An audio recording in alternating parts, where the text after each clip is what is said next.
নমস্কার, আমি সঞ্চিতা রিয়া ফ্যামিলির নতুন একটি ব্লগ নিয়ে আপনাদের সামনে আবার হাজির হয়ে গেছি সকাল সকাল।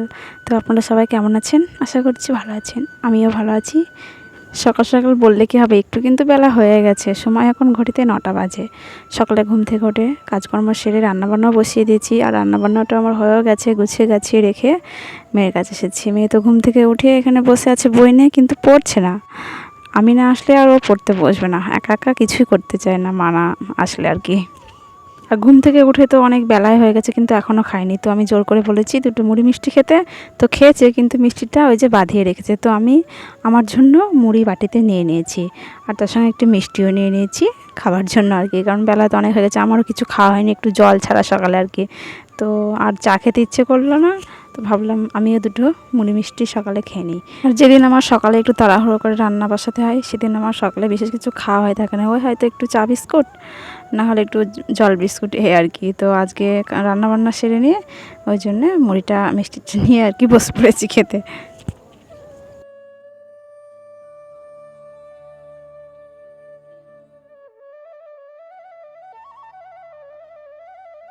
আর মেয়ে যতই নিজে নিজে খেয়েছে কি খায়নি আমি ঠিক তো দেখিনি। তো আমি যখন খেতে বসেছি, আগে মেয়েকে প্রথমে দুটো খাইয়ে দিলাম দু একবার, তো তারপরে নিজেও খেয়ে নিলাম।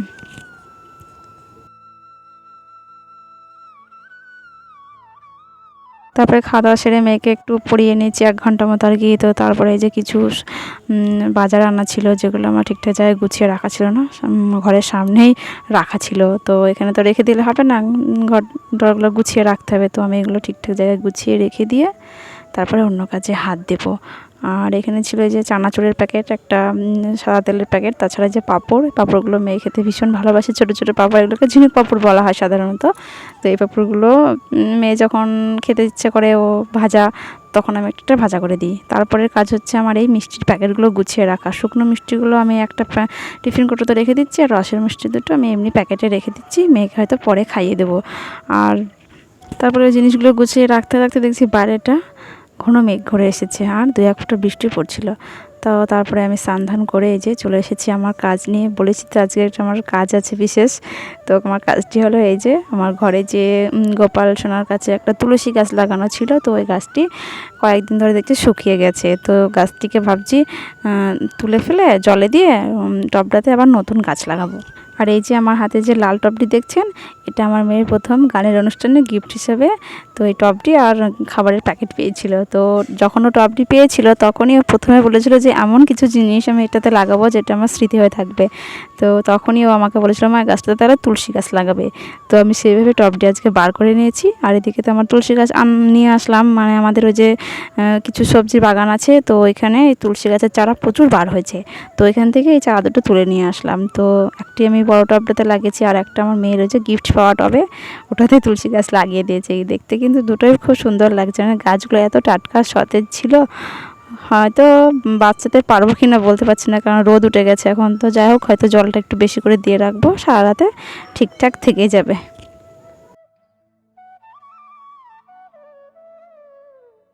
তো ফাইনালি গাছগুলো আমার টবে ঠিকঠাকভাবে পুঁতে দেওয়া হয়ে গেছে। আর একটু একটু জল দিয়ে দেবো, একটু বাদেই দেবো, যখন গোপাল সোনাকে সেবা দেবো একসঙ্গে গাছগুলোকে জল দিয়ে দেবো। চলুন গাছগুলো যেখানকার রাখার দরকার আর কি, ঠিক ঠিক জায়গায় আমি এগুলো গুছিয়ে তুলে রেখে দিই।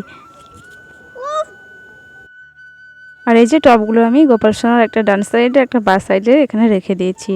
এখানে ঠিকঠাক সূর্যের আলো পেয়ে যাবে জানলা খুলে দিলে, তো সেই জন্য আমি এখানে রেখেছি। তো তারপরে আমি গোপাল সোনাকে সেবাটা দিয়ে নিই। আর গোপাল সোনার সেবাতে একটা লিচু দেবো আর সন্দেশ দেবো, কারণ কালকে কয়েকটা লিচু আনা হয়েছিল। তো লিচুটা দেওয়া হোক আজকে, আর একটা সন্দেশ। তো এদিকে আমি ফুল টুল দিয়ে গোপাল সোনার জায়গা ঠিকঠাক করে গুছিয়ে সাজিয়ে নিয়েছি। তো চলুন গোপাল সোনাকে সেবা দিয়ে তারপরে আবার আসছি।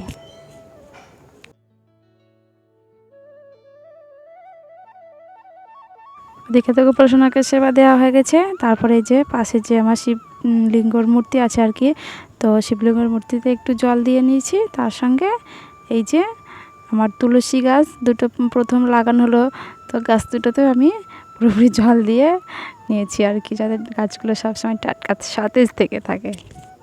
আর আমার স্নান তো আগেই হয়ে গেছিলো, মেয়ে ওর বন্ধুর সঙ্গে খেলছিল, মেয়ের পুতুল পুতুল বিয়ে খেলা আর কি। তো আমি ভাবলাম ঠিক আছে, ও আজকে খেলেই নিক, আমি স্নান করে নিই, তারপরে মেয়েকে স্নান করাবো। তো সেই জন্য ওকে স্নানটা পরেই করিয়েছি।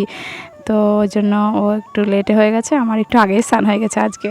আর ওকে বলে দিয়েছিস খেলা প্রচুর হয়েছে, এবার স্নান ধান হয়ে গেল, এবার কিছু খাবার দেবো, খেয়ে তুমি ঘুমিয়ে পড়বে। তো ওর জন্য খাবার বলতে ওকে এখন আমি কিছু ফল আর মিষ্টি খাবারই দেবো। তো এই যে ওর জন্য আমি লেবু, কলা আর হচ্ছে যে গোপালকে যে ঠাকুরের ভোগ দেওয়া হয়েছিল সন্দেশ আর লিচুটা, তো ওটা মেয়েকে দিয়েছি। সন্দেশও মোটেই খেতে চায় না, কিন্তু তবুও একটু দিয়েছি, দেখা যাক ও খায় কিনা আজকে। আর তার সঙ্গে একটা মিষ্টি দিতে হয়েছে, কেননা ও রসের মিষ্টিটাও ভালোবাসে, কিন্তু ওই যে সন্দেশও খেতে চায় না। সন্দেশ খেলে নাকি ওর গা পাক দিয়ে, হয়তো খাবে, একটু মুখে দেবে, যেহেতু এটা গোপালের প্রসাদ, একটু মুখ দিয়ে আর খাবে না খো। তো এই যে খেলা মানে শেষ হতে না হতে আবার খেলা শুরু হয়ে গেছে, স্নানের শুরুতে আবার খেলা শুরু। পুতুল খেলতে যে এত ভালোবাসে, মানে স্নানটা ওকে করানো হয়েছে মাত্রই, ঘরে এসে ও পুতুল নিয়ে বসে পড়েছে খেলতে। তো ওকে আমি খাবারটা দিয়ে দিয়েছি আর বলেছি খাবারটা খেয়ে তুমি আজকে ঘুমোবে, কারণ কয়েকদিন ধরে ও মানে দুপুরবেলা না ঘুমাতে চাইলে হয়তো খেলছে, কিন্তু রাতেরবেলা ও 8টা থেকে 9টা বাজলে ঘুমিয়ে পড়ছে। তা হয়েছে কি, রাতের খাবারটা খাওয়াতে গিয়ে ওর খুব অসুবিধা হয় আমার আর কি। কিন্তু ও তো ঘুমিয়ে পড়ে, ও বুঝতে পারে না, তাই তো বলবে যে আমি ঘুমোবো না, কিন্তু আজকে ওকে জোর করে ভাবছি ঘুম পাড়িয়ে দেবো। আর এই যে ঘুম থেকে উঠে মেয়ের আমার মুখটা ভার ভার, খেতেও চাইছে না। তো 4টে বেজে গেছে, তো ওর তো একটু খিদে পেয়েছে, আমারও খিদে পেয়েছে, তো ওকে আমি খেতে বসিয়েছি। তো এই যে আজ খাবারের মেনুটা খুবই সিম্পল, ডাল, ডাঁটা আলু মিষ্টি কুমড়োর একটা তরকারি, তার সঙ্গে লেবু, আর এই যে 2 রকম পাঁপড় ভাজা, এটাই আমাদের মেনু আজকে। তো এই যে ঘুম থেকে উঠে খেতে চাইছে না, এদিকে দুজনে একসঙ্গে খাবার রেডি করে নিয়েছি, দুজনে একসঙ্গে খেয়ে নেব। খাওয়া সেরে এই যে বন্ধুদের সঙ্গে খেলতে চলে এসেছে, আমাদের বাড়ির সামনে আর কি জায়গাটায় ওরা সব বন্ধুরা মিলে একসঙ্গে খেলা খেলে। তো এদিকে খেলছে, আমি এদিকে একটু বসে আছি, দেখছি ওদের খেলাগুলো দেখলে হয়তো নিজের ছোটোবেলার কথাগুলো মনে পড়ে, তখনও আমরা খেলেছি। তার এই যে মেয়ে তো খেলছে এদিকে, আর আমাদের পুজো শোনা ওইদিকে বাড়িতে বসে ঘোরাঘুরি করে খেলছে।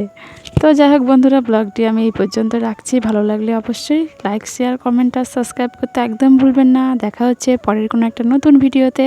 নমস্কার।